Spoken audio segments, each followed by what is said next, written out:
بسم الله الرحمن الرحیم. قال رسول الله صلی الله علیه و سلم: من لعب بالنردشیر فكأنما صبغ يده في لحم خنزیر و دمه. رواه مسلم.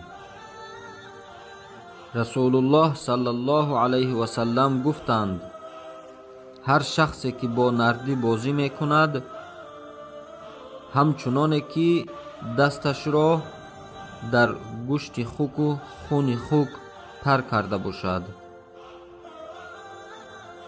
روایت امام مسلم. و در دیگر روایت: من لعب بالنرد فقد عصى الله و رسوله. هر شخصی که با نردی بازی میکند پس الله و رسول او را نافرمانی کرده است.